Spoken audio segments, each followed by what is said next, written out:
The Hamish and Andy Show podcast. Powered by Amy. Lucky you're with Amy. Cufflinks on.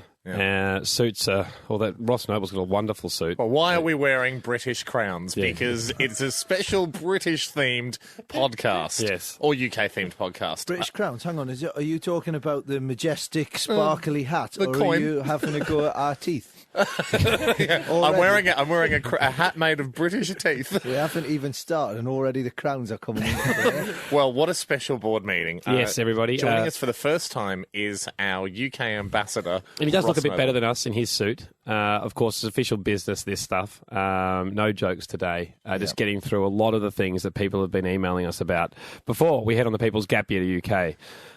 That's why we've got Ross in, to make sure that we're aware of everything that happens in London and the UK here. Now, Ross, as your first time at a board meeting, what we do is we generally go through the emails that people have sent in. You're our UK specialist. Yes, that's right. But we'd also like to extend the invitation for you to comment on things that aren't UK questions. In fact, I'd be more than happy. In fact, I'd be happier doing that. Because just looking through them, not. I don't think a single one mentions the UK. So you would have almost been a silent board member. Okay. I'll just put my hand up now and again. The first thing that's very important is that when you do get to the UK, the word spunk here means, it's that fella's nice. He's a spunk, he's a spunk. Yeah. It has a very, very different meaning in the UK. Okay. Yes. It refers to, how should we say, fluid. A man's fluid. when excited. Yes. Oh, right. Okay. Not a sporty punk. Well, an S-punk. if somebody offers you a sporty pong, you say, fancy a bit of spunk, and you go, I'd love it. You're in the wrong bar. Say no to a pint of sporty punk. Yeah. Haim, first of all, the board would like to recognise Saxon Young. Recognised. Because... Sorry. Has he changed his name to Saxon just to fit in with the... Are you talking about Jack? No, this is our first person that's written in. Yeah. No, Saxon. Right, Saxon and Vikings. Yeah, sorry. The Saxon history of Britain. Sorry, momentary confusion there. I thought Ross thought that Andy was introducing Jack. No, sorry. I gesticulated just in his general area, but I should have gone. Sorry, I do apologise. I've just got into pointing. It's a new thing I like to do. Ross knows just as much as you and I know that we would never recognise Jack. I will be here, Ross, but I won't usually talk. Not recognised. Not recognised. He does take the minutes for us. Oh, okay. For the board meetings. Saxon Young. Ross mightn't be aware, but our website is best known for suit-wearing rats, nanas in hats, and dogs eating cats. Yep. Dogs biting cats. We don't condone the eating of cats. Yeah, but just playfully. In the way that Snoopy in his comics was sort of terrified, of the cat next door, that sort of playful dog v cat world. Would we extend it to Saxon Young's wondering banjo playing rats? Wow! Of course we would. Of course we would, because the only reason a rat would ever sell his suit is to buy a banjo. Wow. There's a picture here of a rat playing a very small banjo, or to him, an appropriately sized banjo. Wow. Do we know if that produced a note? Is it a real... Is there any history to the picture? There doesn't have any little kind of side note alongside it suggesting, but guys, I don't want to blow your mind twice from Saxon himself, but he also wonders whether we'd extend it to pan flute playing rats. Wow. This is the prince of rats. He can play 8 instruments. That is amazing. Yeah. To be fair, he's nibbling on the pan flute. It does look like he's playing it, but I don't know if a rat's lips can produce the downward gust you need for a pan flute. Did he even have lips? Do rats have lips? Well, actually, surely if he's playing the pan and then gnawing, as he gnaws on the thing, it'll change the note. It give him flats and sharps. Yeah. I don't know what this rat's name is, but guys, I'd thank you to look again because there's no teeth at all, and there is a bit of bottom lip. Oh, yeah. He's actually He's an albino kissing rat. They have no teeth, but they will kiss their prey to death. Do you get the feeling that there's a lab where they're trying to find a cure for cancer, where somebody's walked in and gone, Hey lads, look what I've got the rat to do. Oh, hang on. So you haven't found a cure, but you have got it to play the banjo. Not just that. Look at them panpipes. We've got a whole band. Unfortunately, yeah, this is a side effect of my method for testing cures for cancer, which was just trial and error. We had no method. All the teeth fell out, and he played an instrument. So I'm probably going to have a bit more of a think about the next drug, but we've got a great side effect. For Saxon Young, thank you for those. Great They'll stuff, go Saxon. straight up on the website. amazing. And Amazing. can you shred that email? Thanks, Jack. Thank you. We do that for security reasons, Ross, just in case another show comes into the studio and reads our classified material. The board recognises Hannah Wakefield. Hannah Wakefield. Hello, Hannah. Hey, guys, podcast a show. Not sure if you're aware or not, she's a podcaster from China, right? From the Chinese province of Baotou. I was aware. I really look into all our podcasts. Of course we do, our podcasters' stats. Not sure if you're aware, I thought I'd let you know that Chums Group is banned in China. Ross, just to fill you in, we started up our own social networking site to take down Facebook. It did. It did. You Chums probably Group- read about it. Yeah, there was a film, wasn't there? Yeah. The film was sort of Facebook's swan song. That was when Facebook was sort of popular. Chumsgroup.com has now completely overrun Facebook. Right. But then it went into anarchy. So many hackers hacked it, and we didn't have the funds or the nous to be able to stop them. The problem was we envisaged a utopia, and the problem with utopia is everyone's invited. Yeah. Everyone was chums with each other. There was no selectiveness like on Facebook. You didn't just pick, I'll be friends with you, but I won't be friends with someone else. Everyone was chums with each other. Our dream was 7 billion chums, all chums with each other. Right. But when you think about it, unfortunately, that does include the more nefarious sectors of society. You got your hackers, you probably got your murderers on Chums Group, but that was our dream, and we learnt the hard way. If there was to be a film, it'd probably be the Antisocial Network, Yeah. because people were really... I mean, there was a floating hot dog, I think, on Chums Group at one point. We couldn't get it off because some hacker had recoded the whole website. Just a floating hot dog. Yeah, just a floating hot dog. Which, I mean, in my version of Utopia, it does exist. I mean, I'd very much like to just pluck a floating hot dog out of the air. That's what it's like in David Copperfield's kitchen. It's just every day. He just stands around in silk undies, just beckoning food out of the cupboard. Well, I hope the rest of Chums Group isn't in his kitchen because it was a goddamn nightmare. The rest of it was on fire. Someone snapped the flag, the flagpole that we didn't have profiles either. You couldn't write, you couldn't do a profile update. We had a flagpole outside your shack, which would fly any one of 200 colours, which represents all human activities and emotions. And so you could just go, today I'm going to get a cookie. That's olive green, and you'd fly your cookie and everyone flag. would know that Ross Noble was off to get a cookie. It's just say much olive green. simpler system. Yeah, it's semaphore. It's a much simpler system. Future semaphore. And yes, the hackers snapped the flagpole. That was on and fire. it's been banned in China. Well, China, obviously, it makes me feel like China maybe initiated the revolt against Chums Group because it is banned there. Just for the press release, would we kind of swing it our way and go, we didn't want it in China? Similar to how Google went, oh, well, fine. If China putting the government are putting that many restrictions, you can't even have Chums Group. Yeah. I don't know, Endo. Before this whole thing started, I'd feel like we couldn't take on China. But now, with the power of Chums Group, I feel like we're big enough to take on But you see, a billion people. If it did go to China, like the Chinese food tends to be, it's in many parts, isn't it? They don't. It's not like a hot dog which can just float. That's true. They it's probably, rice they and saw there's that, and that very much threatened them. Hot dogs, let alone floating hot dogs. Floating rice would just be like a kind of a weird ricey cloud. Yeah. And that's what it is. That's what it's done. It's That's what it threatened is. the integrity of rice. Yeah. Yeah. Well, It's gonna bring down rice around the world. Let us just say, and I hope you're with me on this, we strongly condemn the Chinese for this at risk of starting an international situation. We say the Chinese government. Yeah. Well, yeah. Well, I mean, that's how we talk at top levels. Okay, good, Oh, yeah, because yeah. Not all Chinese the people. Chinese, there's some great ones. The people have no say in this. I thought I had visions of you just walking through a food court going, boo. I shall be come eating. on. I should be eating Korean food today. Thank you, guys. No, of course the people are helpless here. They want Chums Group. Yep. And the government knows that as soon as people got on Chums Group, I mean, China would unite and perhaps Yeah, it could be the end of things. Yep. Yeah, That's lovely. It's a lovely way to sort Got that any one out. North Korean listeners? Oh, yes, we do. Kim Jong-gang, one of the lesser sons of Kim Jong-il. He is on Chumba 3, so he got on early. Hey, I used to be Chumba 3.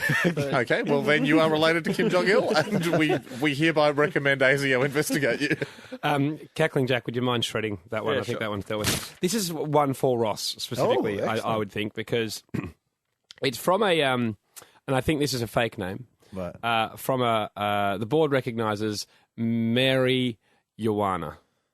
Okay, Right, yes, yeah. I've seen a few emails from Mary Joanna. Sometimes she emails us from Amsterdam, sometimes San Francisco. But she's aware that we're going on a gap year. Yep.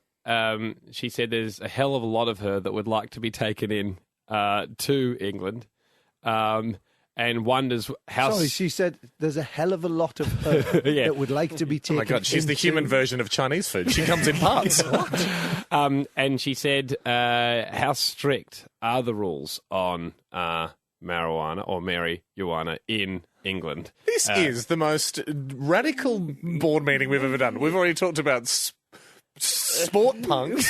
We've talked about overthrowing the Chinese government. We've essentially issued a podcast of dissent, if this is ever picked up in China. And now we're talking about drug laws. Yeah. This is bloody. This is MA. It's decriminalised. It's legal, and you can enjoy it in public.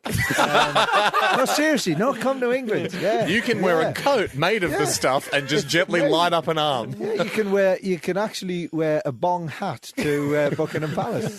So how's that work? Similar to toucans? Toucans, Okay. yeah. The most expensive crown jewel is a diamond encrusted bong. Or one of those, those diving suits, the old style diving suits, yep. where you're actually inside it. Okay, yeah. You see a lot of people walking around, Hyde Park and things yeah. just in those diving suits. Yeah, no, but in fact, it's policemen in the UK. Just they're so relaxed. You can actually just go up to them and they'll just indulge with you. That's the sort of free thing. They don't carry guns, but they always have tally hos and lighters with them. very, very much. Well, that's What an interesting country. It really is. And if you're in the UK, then head down in London, head down to Brixton, Yeah. and announce very loudly on Brixton High Street that you would like to indulge in some drugs. Yeah. And is there anyone who possibly could furnish you with the drugs? Yeah. And, You can't get them from the shop or a supermarket. Well, I mean, we do have it in the deli. We have them in the pre-rolled pitted marijuana. Thanks, just a small tub full. can't get moved. Honestly, there's fields of it. Fields of Great. it. over Really? there. Well, Yeah, it's yeah, just lovely to have an expert in, Yeah, isn't no, it, no, Ham? give Because us- I this wouldn't have is- guessed that. No, I would have thought that a lot of our judicial system was based on the mother country. What about all those riots and stuff? Was that just? Did we misread that? Was that just people stoking large bonfires of drugs so everyone could enjoy themselves? That's all it was. Yeah, and you notice that the Classic Australian media putting a negative spin on what was essentially just some people out having a bonfire of drugs. Yeah, they were actually those were actually Australians that were having the most extreme bonfires, the most extreme barbecues you could imagine. bonfires? Bonfires, yeah. Bonfire of the vanities. That's Well, the. this is why we get experts in, Andy. Yeah. I'm never going to do another board meeting again without No. an expert. And also, like when you're going through customs as well, just give a little bit to you tip your customs official. Don't be carrying it in your buttocks. Don't be doing that. Just go in there.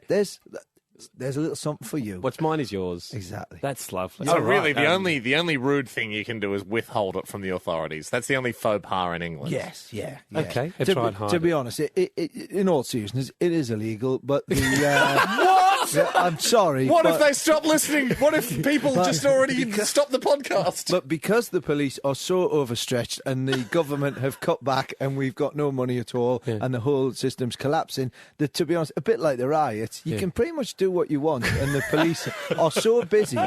It's not like over here where, a policeman will actually, every now and again you'll see a policeman, he might even have a gun. We've literally got blokes walking down the street with the uniform, it's like hand-me-downs from like... An old school uniform with police written on the back in duct tape. Exactly. Strippogram outfits that High school plays. you'll actually Leftover see, costumes. You'll see a police officer and he'll have Velcro down the side of his trousers from where the stripper used to rip them away.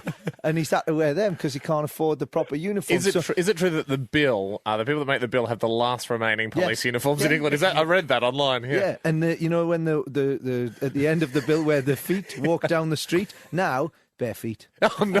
Can't even afford shoes. So you can actually commit. And I think that's the thing about those riots. Everyone just goes, why did this happen? The reason it happened is because no one was stopping it. Yeah. You know? Yeah, that will happen with a riot. Yeah. Unless someone Could we get a stops it, it casual keeps going. Could we get a casual job as police when we go over there? Working Sundays. Casual job, you become commissioner.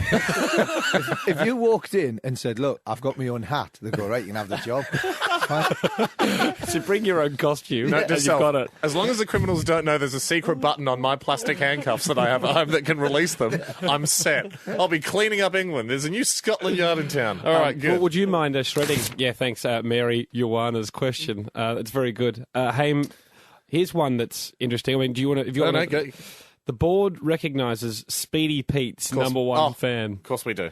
Ross, again, this is another, just to delve you into the digital world. Yeah, we became aware when we were in Japan, actually, of someone, much like we took down Facebook, someone having a go at Google.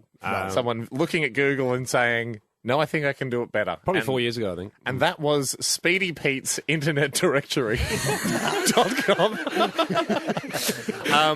And I think it was probably when Slow Pete's Internet Directory came out that Speedy Pete saw his chance to pounce. I've got this guy for pace. Was Slow Pete just a bit of a thick bloke? You had to write him a letter. And sadly, it did match his internet searching speed as well. You wrote him a letter. He'd drive over to your house and whisper the domain name to you. He says, hi, Mum and Dad. Some of our podcasters refer to us as that. Bit concerned about an up-and-coming Speedy Pete's competitor. Oh, no. Yeah, and it's not Google. So we're not concerned about Google. And Speedy Pete never was. It might be questioning, even though I am not questioning the superiority of SpeedyPete.com. There's a new fandangled search engine that might pull ahead through sheer star power. Oh, no. And what's more, it's someone that you trusted. Speedy Pete Sampras's Internet Directory. He goes on to say, have a look at this article linked below. MC Hammer is releasing his own search engine called Wiredo. Wiredo? Nothing works for you more than a domain name that could be spelled 8 different ways. Wiredo? What is he referring It's a capital W-I-R-E, wire. Do is in capital D-double-O. Wiredo? As in, why do MC Hammer? Why do that, MC Hammer? Is it referring to like he's taken something like a Brillo pad and turned it into a wig? Into his hair. Oh, I like your Wiredo. I have a wire do. Isn't do-double-O as well another name for I think doo-doo is in Doo-doo. America. Is it not like a skidoo, like it's a jet ski, but it's made entirely of coat hangers? It's a coat hanger jet ski. Just made of car aerials. Well, she doesn't float great, but she weighs nothing. The article goes on. The site's tagline is search once and see what's related. Oh, Google will be kicking themselves. With marketing like that, I guess we can kiss goodbye, Google. This is what Speedy Pete's number one fan said. But he's worried that perhaps Speedy Pete needs a tagline himself. Better than that one. I mean, I don't know. MC Hammers should be doom doom doom doom doom doom doom. You can search this. You can search this. You have to emphasise the can. You can search Exactly. Stop. Searching time. That's good. That is good. Well, I mean, we're accidentally thinking of taglines for Wire do. They've already got the jump. Yeah. What do we propose for Speedy Pete, Ham? Well, I mean, the or obvious Ross? one is you can't beat Pete, but we should. But is that too obvious? Can't beat the Pete. You can't beat the Pete, but should it be something along the lines of? I mean, much like we had for Chums Group. Do you just go, okay, Wire do? It's catchy, it's cool, it's hip. Everyone's now using it. How do we rebrand Speedy Pete's? Is it Speedy Pete's Wire do for a new generation? Yeah, I mean, it's retrospective. Sorry, What about calling it? I've just logged on to speedypete.com over here. Oh, don't tell me. And he said, please note, we've been forced to remove the I'm feeling lucky button following copyright claim from a rival internet directory. Bloody Yahoo. Was it Clint Eastwood? He's very angry. So what have they got now? I'm feeling a little bit cool. I'm feeling ridiculously lucky. What they have done since I've last been there is they've got a GIF of a. Speaking of a Western theme, of a guy riding a horse and shooting. The funny thing is that because shooting back at the title Speedy Pete's directory. Speedy Pete's internet directory is chasing the guy on the horse. But not only that, they're in space. So it's a space horse. The best thing about this is Google searches at almost the speed of light. That's the speed of computer connections, of transistors. Speedy Pete's gone, wow, Google's very fast. Every time you search, it comes back in 0.06 seconds. What's faster than light? Space Horse. It is. That is. If you ask any physicist, if you got Brian Cox in, light and Space Horse, you can't even... It's the fifth dimension. So maybe the tagline should be powered by a space horse. And that's enough said. Faster than a space horse. I would love... everyone knows Stephen Hawking's trying to find this unified theory of everything. You know how they always show him in a classroom with like a million chalkboards and hasn't quite figured out the equation yet, but there's a lot of high-level maths. Which is ironic because he doesn't use a blackboard, so who's doing the work? Up, down, left, right, keep going. Plagiarist. At the end, does it just... Imagine it just equaled Space Horse. And he went... Check it again, but I might have found it. I might have found everything. It's just... and there's he does the calculation, and then he throws a line across, and then 4 lines down. Hang on, this is looking a bit like... This isn't even a number. Oh, it's a Space Horse! Oh, damn you, I've either Space Horse. discovered a new number, or the answer is Space Horse. What about Speedy Pete, right? He's taken on Google, right? And, the internet, we all know the internet, it's for porn. Let's not pretend, right? Yeah. Why doesn't he change it to Seedy Pete's? Yeah. Search. You type in what you like, right? And then Seedy Pete comes up with a website for you, and then at the top, Space Whores. Right? 2 whores. Riding bareback on a space horse. Exactly. Helmets on. Speedy Pete, Space Whores, internet. What about... Be you Klingon, be you human. Speedy Pete, Space Horse. What about this for an idea? And you can have this, right? If Speedy Pete's listening... but we can't have Space Horse. Thank you. Sorry, I've already sold it to the Russians. This is a new internet idea. This is taken, and Speedy Pete can have this, or you guys can take it, right? Sure. I'm an ideas machine. Sure. It's like an internet porn site, right? But it's just things that are a bit saucy. Okay. They're not graphic. Yeah, sure. But just a little bit erotic. A little bit saucy. Yeah. So if you think, I wouldn't mind having a little cheeky look, but you're in a relationship, or I'd like to see some visible panty line on a lecturer. Well, there's a well-turned calf. Yeah. I'd like to see a delicate ankle. Yeah. So it's for someone who would potentially be nervous about getting caught, or just wants to be respectful for their partner. So at work, at work, you think, I can't, because they have the filters. Oh yeah, if you're just looking at soft napes of necks, that's very safe for work. Exactly. Yeah. So you just sit in if you sit in your cubicle there and you think, I just fancy something a little bit. Get me a little bit fizzy, but not for, I don't want to blow the top off it, but I always want to shake the bottle up a bit. I don't want to have any sports punks arriving. Maybe he's like a glamour mum just shopping. Yeah, that's nice. You know what I mean? So this is maybe something that seems erotic, like some melons or something that... Exactly. Right. Or even just, donuts. I mean, I know they don't look like anything erotic, but they're delicious. Or just and that would turn me on. Guys, I'm worried. Gee, that mum's got a lot of popcorn. I know we have to move on from Speedy Pete's, but what also worries me is there's one other line on which just says, now with over 450 websites in our ever-growing records. Jeez, that's a lot. You wouldn't be able to read all those in a day. Wow. Which worries me that they can't search more than... Unless one of the websites is Google. And that really unlocks the door to a lot more of the internet. Let's shred, if we can, Speedy Pete's number one fan, his email. I get the feeling that Speedy Pete has just printed out stuff off the website and he looks through the hard copy. It's all PDFs that you're searching. Haim. And Ross, this is very exciting. Not a real name, but one of those ones where it's not a real name, but in the email address, I think it is a real name. So he calls himself the Larrikin Laird. So the board, but it's Darren Tover in his email address. So I'm fairly sure we're recognising Darren Tover. Okay, the board recognises Darren. Guys, much of we've got to set the scene here because he lists his age as 36 years of awesomeness. Yeah, now, unless he's older than 36, unless he's 45 and he acknowledges the first 9 were a rehearsal, Might have not been the first 9. He could have just had he a bad might have 20s. had a real Might have had a lull, terrible 20s. Yeah, just like Ricky Ponting. Or he's 15 and the years were so awesome. It's like double his age. But just going off the photo, because he does include a photo, I'd say he roughly is these 36 awesome years.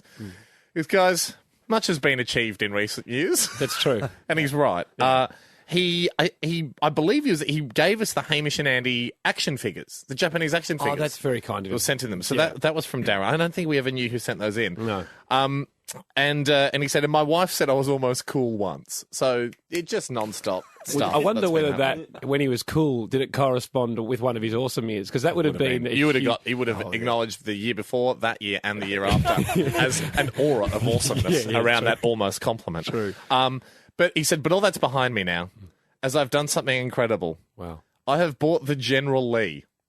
The car from Dukes of Hazzard. Right. And that's Darren there next to the car. Oh, that's my fantastic. Word. So this is where his email begins.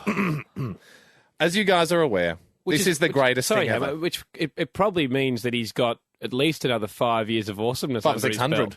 I believe is that a 1974 Dodge Charger? Yeah, going off my car knowledge. Yeah. Not that I looked into getting one of them.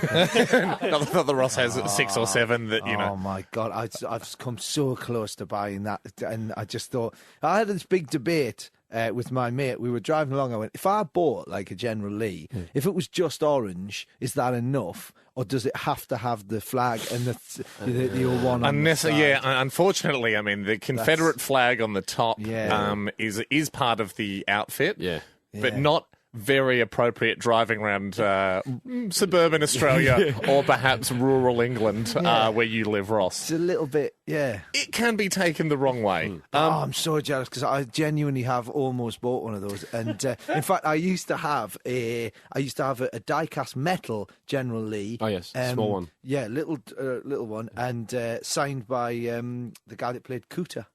In the remake or the original? No, in the original. Yeah, right. And my answer machine message used to be John Schneider from the original series saying, Ross can't come to the phone right now because he's watching videos of Daisy Duke over and over again for years.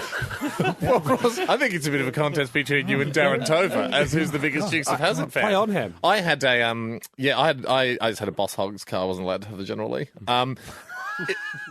He goes he goes on to say, this is the greatest thing ever.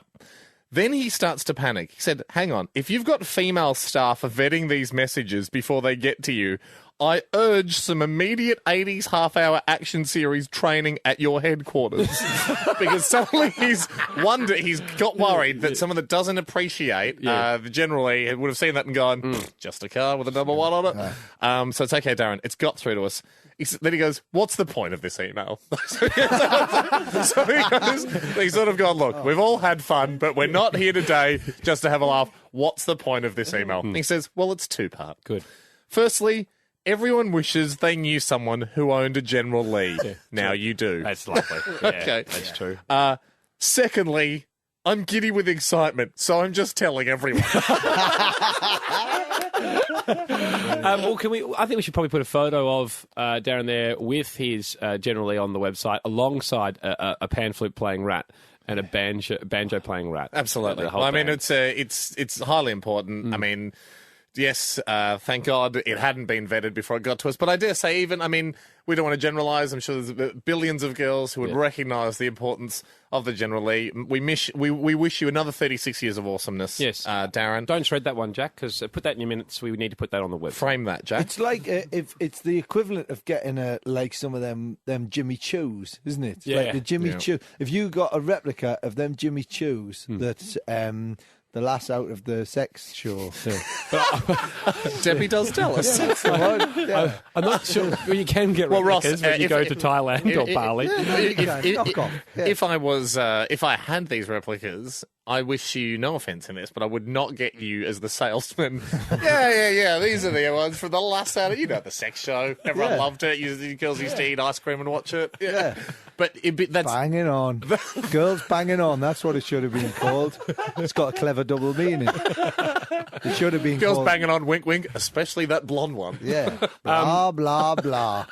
Guys, can I just use this forum just to say that, like, if there's any, women that meet up in a coffee shop and, get together and have a bit of a chat, you're not like them.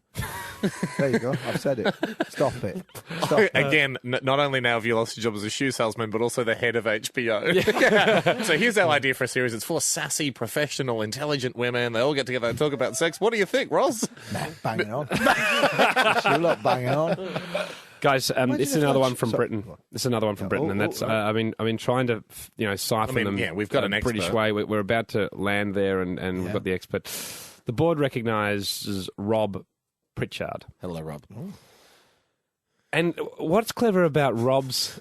Sorry, just Ross went, oh, Pritchard. I can't believe we've got a Pritchard writing it. The Pritchard. Pritchard. What's clever about Rob's email is he's similar to like a news article. He's written a headline for it. Oh. Good. Grabby. And then there's a bit of a body. But what I'd like to do is start with the body. I know that's unconventional, but think of me more Tarantino-like. You can read the paper however you wish, my friend. Because he's got a little bit of a in other news section in his email.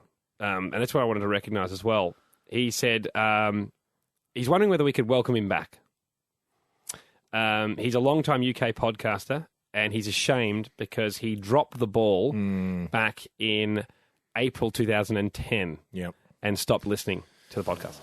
Reminds me of when I dropped the Ross and Terry podcast. Oh, no, you just didn't make any more. That's right.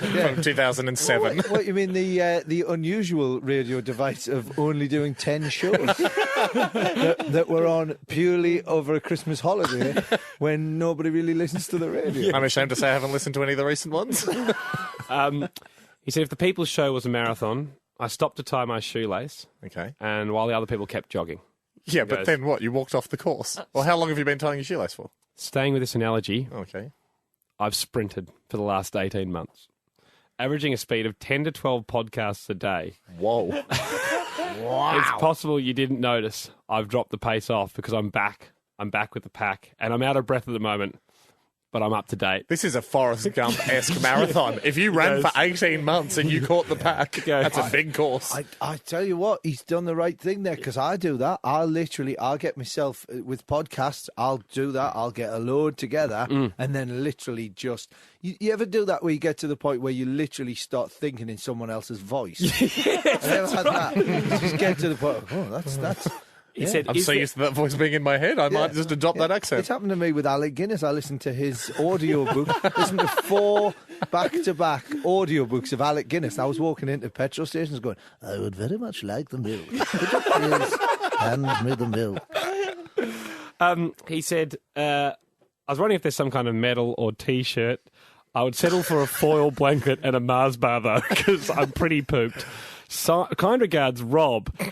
Steering clear of John's all of a sudden as it's come to my awareness. Oh, he's just got to the random John section of the podcast where we discover that Rob's are the natural enemy of John's. Yes, and he's worried that some kind of matter... Ross, I must write this down.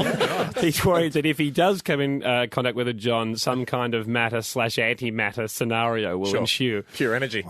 This is where I get to the title of his... So that's not the important exciting. part. My probably my favourite bit out of his email was the option of us to give him a medal or a T-shirt, an option I hope they include at the Olympics. What would you like? Well, I was only bronze, so I'll take the T-shirt. I got gold, so I'll take the medal.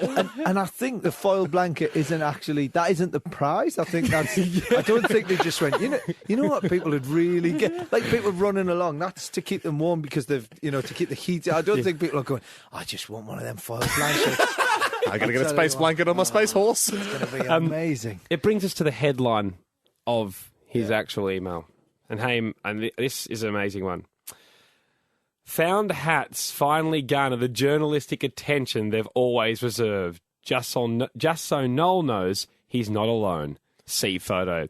Ross, to bring up speed, Noel Blake, Hamish's dad, collects hats, but not... You can't give him a hat. Try and give my dad a hat. Okay. It'll be the last hat you ever attempt to give. He doesn't want to be given hats. He wants to find hats. And he never buys them. He's got hundreds of hats. He's got over 100 hats now. His most famous hat... Unfortunately, I have inherited this man's genes. So Hang on, so your dad's a hat thief?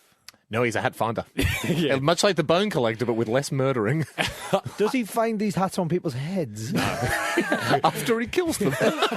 No, he has found some incredible hats. He found me a possum fur deer stalker that he gave to me before Andy and I took a tall ship across to Tasmania. That's his most famous find, I'd say. And I said to him, where did you find this one? And he said, I thought it was a dead possum, and it's not till I fished it out of the ocean did I realise it was a hat.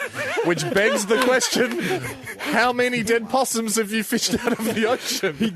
He got back from Spain, I think it was, and we said, how was the trip? And he went, oh, mate. This is a man that spent 6 weeks touring around continental Europe, seeing the wonders of antiquity. And I said, what's the highlight of the trip? And he thought for a second and said, I'll give you the low light. There was a Harley Davidson hat on a post in Spain, and I saw it there one day, and I knew we were walking back down the road the next day, so I was going to get it, and we got distracted, and we didn't go back down the road, and we had to leave. We had to go to Germany, and I missed getting that hat. We put out a message. We managed to locate on Google Maps where that post was, and one of our listeners, and I think they were from Germany, but on a road trip into Spain, retrieved the hat for Dad. Amazing stuff. He enjoys hats, Dad. The photo that Rob Pritchard has left is an article. And it's an article from a British paper. And I want to know how regularly these kind of articles come up, Ross. Right. The headline is, Woman Finds a Hat in a Tree. Big news. I'll read the body. It's not a long article. Fast news day. That was Julie. It says, a hat has been found up a tree in Bilton. Where's Bilton? Bilton? No, Bilton or Billingham? It says Bilton. Bilton. It said a woolen head garment. So just using a few journalistic devices here to keep the reader's attention. Which is red and has a bobble, was discovered on Tuesday by Bilton Lane resident, Sharon Bromance, who's 43. Sharon Bromance. It's a quote. Sounds like a Rob Schneider film where he also plays Sharon, his best friend. It then has a quote from Ms. Bromance. I could hardly believe my eyes when I saw it up. It's not a dragon. She said, I got it down with a stick and put it on a fence post so someone might be able to find it. The owner now has until April 10 to reclaim the hat, after which it will then be destroyed. What else? A controlled explosion. What else was on the front page that day? Sadly, only that article is there. This is big news. Yeah. This is big news. That's what your dad needs to do. Your dad needs to get outside of his house. He needs to get, those, and they're not as popular here, but very popular in the UK. You know the metal railings? Oh, yeah. With the spikes on the top. Oh, you usually put heads of invaders on them. Yeah, highly dangerous, but at the same time, you'll notice this a lot in London, actually. You'll be walking along, you'll just have a glove. People will just put a glove on the spike. If they find a lost glove. If they find a lost glove, they'll just put it up there. So people can find it, yeah. Just, or sometimes like a child's shoe. Yeah. Just up on the... Does seem a little weird, though. I mean, other than think back to medieval times where people would put up, heads. Oh, they were just lost heads. Yeah, they just lost their head. I'll put that up. Somebody come along. You see a horseman coming along going, "Oh, that's not mine. That's not mine. Oh, it's a perfect fit." But that is quite a London thing. It's quite a nice thing because you don't want the glove or the hat to be wet on the floor, destroyed by the ground. Yeah. And then at the same time, it's like the fence is waving. It's like a very poorly made scarecrow. Yeah. But you can walk past, for people who haven't got friends, you can high five. You can just high five the... So I'm suggesting... that would involve Dad going to the bank, opening up the safety deposit boxes where he keeps the hats and getting them out again. Right. These are treasured hats. No, I mean, like, if he had railings, then other people would go... Oh, as a trap? There's a... Yeah, like... Oh, sorry. Yeah, I thought you meant for Dad to distribute his hats. Yeah, hat trap. It's not a crazy idea. I can actually see Dad in his front yard putting spikes down just to entice people. Just as he's hiding in the bushes in a sniper suit going, leave it. I've been out here for 6 days. And has that expired then? Has the hat been destroyed? Well, April 10th, so yes, a few weeks ago. Oh, my God. it's- Well, guys, we've been going for a little while. Maybe we end with a moment's silence for the woolen head garment with a tassel, which may or may not have been a beanie from the description. That was during the silence. Okay, Jake. you sort of interrupted us also. That chair's creaking. That's probably I think that's okay. We miss you, Big Red. Oh, well, what a somber note to end on. But Ross, thank you very much. We feel well been equipped an before absolute pleasure. heading to Britain. Meeting adjourned, everyone. God, we learned a lot today, didn't we? Yeah, meeting adjourned. Let's go get some big sticks to take over to And London. a space horse. And a space horse. Why don't we ride a space horse Cancel out of the here? flight. Cancel the flight. You'd be there like that. Hey, Emirates, you guys don't have space horses, do you? Because we were hoping to get there in less than a second. That was the Hamish and Andy Show podcast, powered by Amy. Lucky you're with Amy.